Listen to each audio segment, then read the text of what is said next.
বহুল আলোচিত সমালোচিত Milton Samaddar child and old age কেয়ারের চেয়ারম্যান। তিনি মাত্র 20,000 টাকায় শিশু বিক্রি করেন বলে জানিয়েছেন ডিবি পুলিশের পরিদর্শক আতাউর রহমান।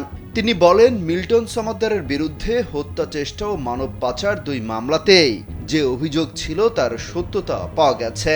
অভিযোগের সত্যতা পেয়ে তার বিরুদ্ধে আদালতে চার্জশিট দাখিল করা হয়েছে। গত বছরের 2 মে মানবিক মুখোশের আড়ালে ভয়ঙ্কর মিল্টন সমাদ্দার শিরোনামে প্রতিবেদন প্রকাশ করে দৈনিক কালবেলা। সেই প্রতিবেদনে মিল্টন সমাদ্দারের বিরুদ্ধে আসা অনেক অভিযোগেরই সত্যতা মিলেছে ডিবির তদন্তে। সেই প্রতিবেদন বলছে, ডাক্তার না হয়েই সে নিজেই ছুরি ব্লেড দিয়ে আশ্রমের অসুস্থদের কাটাছেঁড়া করেন মিল্টন।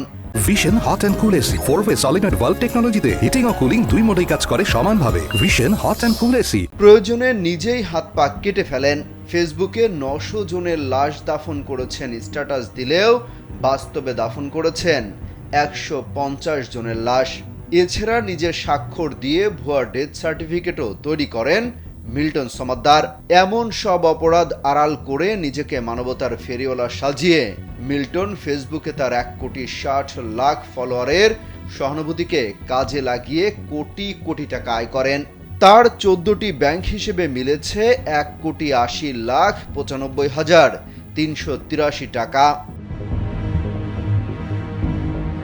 আশ্রমের মানুষজনকে নির্যাতন করার বিষয়টিও উঠে এসেছে ডিবির তদন্তে। মতিউর রহমান মল্লিক নামে এক ব্যক্তিকে মারধর ও হত্যা চেষ্টা মামলায় মিল্টন সমাদ্দার ও তার স্ত্রী মিঠু হালদারকে অভিযুক্ত করে আদালতে চার্জশিট দাখিল করা হয়েছে।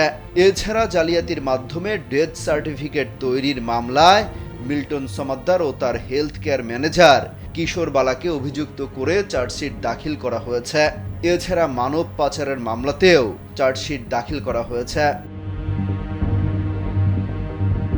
বলা হয়, 20,000 টাকায় 2 বছরের এক শিশুকে নিঃসন্তান এক দম্পতির কাছে বিক্রি করে দেন মিল্টন সমাদ্দার। বিভিন্ন মামলায় জামিনে কারামুক্ত হয়ে ফেসবুকে ফের মানবতার ফেরিওয়ালা সেজে প্রতারণা চালিয়ে যাচ্ছেন মিল্টন।